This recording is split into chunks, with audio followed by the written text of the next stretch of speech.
Buenos días, bienvenidos a Micrófono Abierto, un programa en el que damos voz a los hechos y a la gente que los conforma.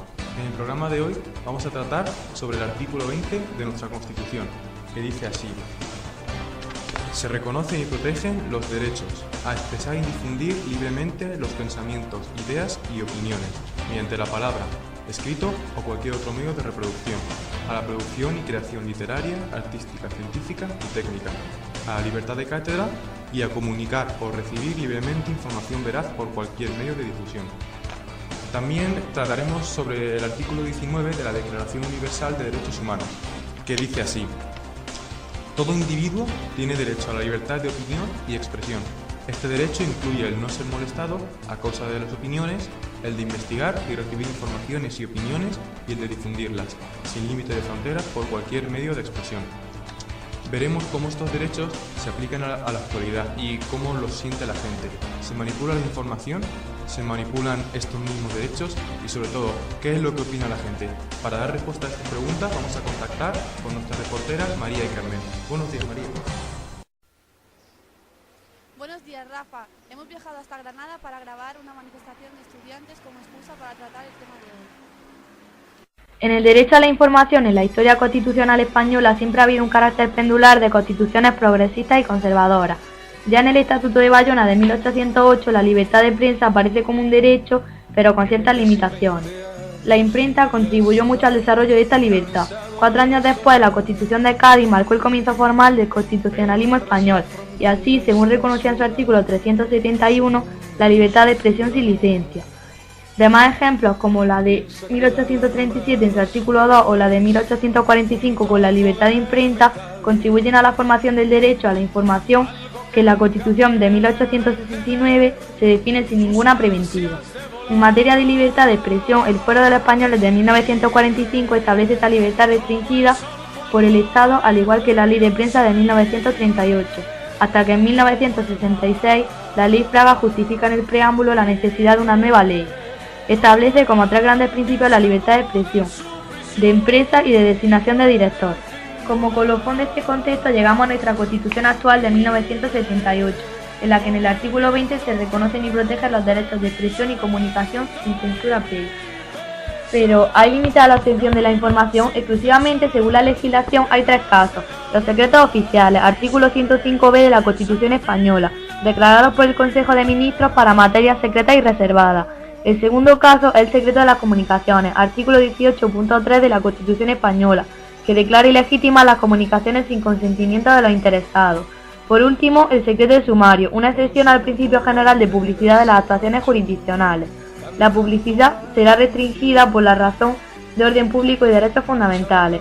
Estos 3 casos deberán responder a casos de defensa nacional, seguridad pública e intimidad de las personas.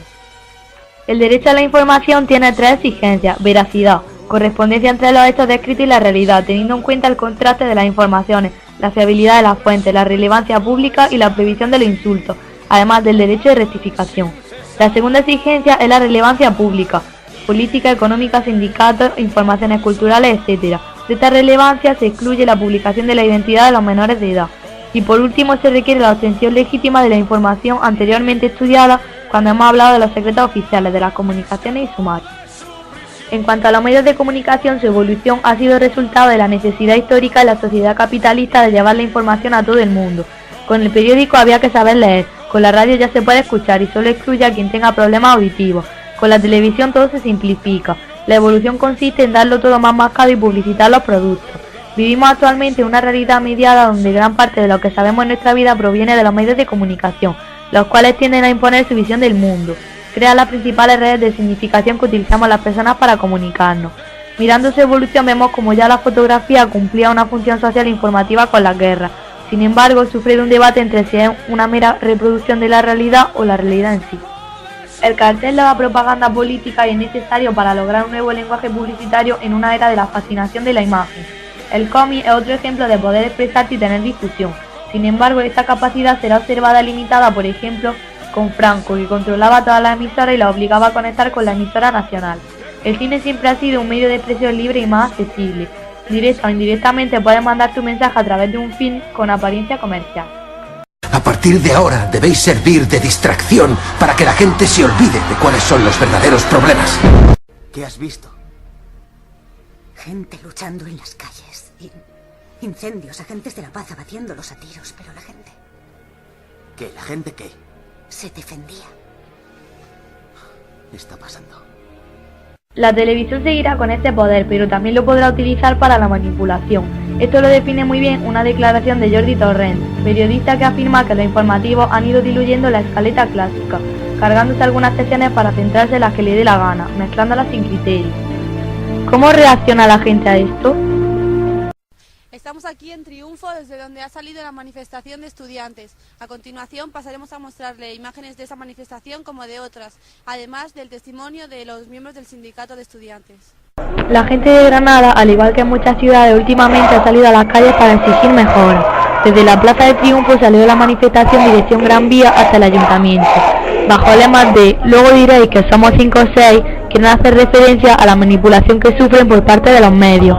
Tuvimos la oportunidad de hablar con los representantes del sindicato de estudiantes que nos comentaron que pretenden lograr mejoras en educación para becas y profesores y que el dinero público se destine para buenos fondos, controlando así la acción de los políticos. Esta fue solo una de las 3 manifestaciones que se organizaron en esa semana, y no solo en Granada, sino a nivel nacional en las más destacadas ciudades. La gente aprovechó la voz que les daba esta manifestación para defender diversos puntos de vista de la política en general. Aunque se propuso como manifestación de estudiantes contra los recortes en la educación, acabó siendo contra todos los ámbitos de la política actual. Los medios de comunicación no faltaron a la cita, y es que su presencia es crucial para lograr el objetivo de los manifestantes. No hay más que echar un vistazo a las relativamente recientes manifestaciones de los mineros en Asturias, que lejos de quedarse en unas meras marchas locales, fueron difundidas a nivel nacional. Mirando al panorama actual fuera de nuestras fronteras, destacamos la movilización que se ha producido mundialmente contra el terrorismo tras el atentado yihadista en la sede de la revista Charlie Hebdo en París, Francia. Es un ejemplo de los 2 apartados que hemos tratado, la libertad de expresión y las manifestaciones. Los terroristas asesinaron a 17 redactores por unas caricaturas que blasfemaban contra sus creencias. Como decíamos, la conmoción se ha hecho global y como reivindicación de esta libertad de expresión, líderes mundiales, actores famosos han expresado su apoyo a los derechos humanos. Estamos aquí en la plaza del Ayuntamiento donde ha concluido la manifestación y ahora vamos a pasar a dar micrófono abierto a los ciudadanos. No solo las manifestaciones se hacen en las calles, sino que las redes sociales son un vehículo para la libertad de expresión. En Facebook hemos realizado una encuesta en la que el 100% de los encuestados califica como manipuladores a los medios de comunicación, por lo que no es de extrañar que el 92% no se crea lo que ven en los telediarios, y así busquen en más fuentes, concretamente el 87%. En materia constitucional, la censura es atribuida a la propia Constitución, el 67% de los encuestados. Por la red social de WhatsApp también podemos comprobar la opinión, en este caso de una profesora de primaria que defiende claramente las manifestaciones como expresión de la libertad. Por último, Twitter posee la corona de la libertad de expresión. Vemos en estos ejemplos de tweets cómo la gente tiene vía directa para llamar la atención de los políticos, en este caso haciendo referencia a la polémica ley Mordaza que recientemente ha aprobado el gobierno. ¿Hay censura en los medios de comunicación? Jurídicamente, censura no hay, o está prohibida, ¿no?, por el artículo 20.2 de la Constitución, lo cual esa censura, ese control a priori de los contenidos que se van a emitir, tanto en medios públicos como en privados, pues no cabe constitucionalmente. Cuestión distinta es que, de acuerdo con el ideario de los grupos empresariales que controlan los medios de comunicación, pues hay informaciones que se muestren o no se muestren o se cuenten, relaten de un modo, digamos, orientado hacia esa posición política. ¿Los medios de comunicación están manipulados? Todo está manipulado. Sí, la verdad es que sí. No hay más que ver la televisión, leer cualquier periódico. No solo que están manipulados, sino que siguen una corriente ideológica y según el medio que sea, pues van a izquierda o a derecha fácilmente identificables. Sí. ¿Sirven para algo las manifestaciones? Hombre, pues a mí me gustaría pensar que tienen más efecto del que realmente hay, porque yo he salido alguna vez a la calle y la verdad que no he visto que lo que yo he pedido sea reflejado. Pero quizá no tanto las manifestaciones como los movimientos sociales creo que sí son útiles y pueden realizar cambios. Sí. ¿Qué podemos hacer para evitar esta manipulación? Ser valiente y ser libre y explicar y decir lo que vosotros creéis que se debe decir. ¿Hay algún límite para la libertad de expresión en los medios?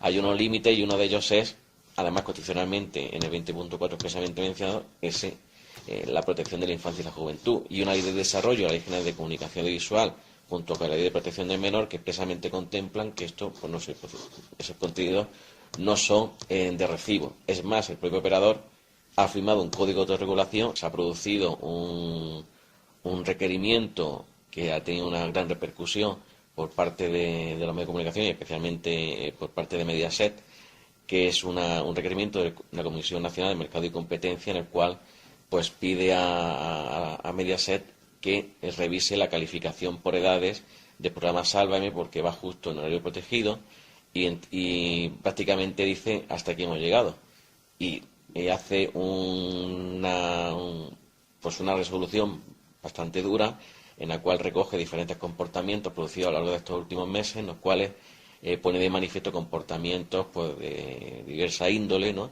en relación con drogas, en relación con pues tratamiento de conflictos personales, en relación con temas sexuales, todos aquellos ámbitos que el Código de Autorregulación de Contenido de Televisión e Infancia prohíbe, que se están emitiendo en horario de especial protección entre las 5 y las 8 de la tarde. Y de ahí, ¿no?, el hashtag, ¿no?, de ayer más sálvame que nunca, ¿no?, y unas medidas ahora de un poco hacerse las víctimas y de no pedir la ayuda de la opinión pública para defender su programa, ¿no? ¿Están manipulados los telediarios? Si estáis acostumbrados a ver tele y cambiáis de cadena, cada cadena tiene una opinión distinta de cualquier tema. Hombre, los telediarios más que ninguna cosa, porque en los demás espacios sí que puede existir opinión y es bueno, pero en un telediario digamos que tiene que ser más objetivo y desde luego que no lo son. Televisión Española es un claro ejemplo.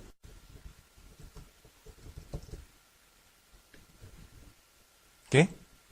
Oye, pero, ¿cómo que no podemos emitir este programa?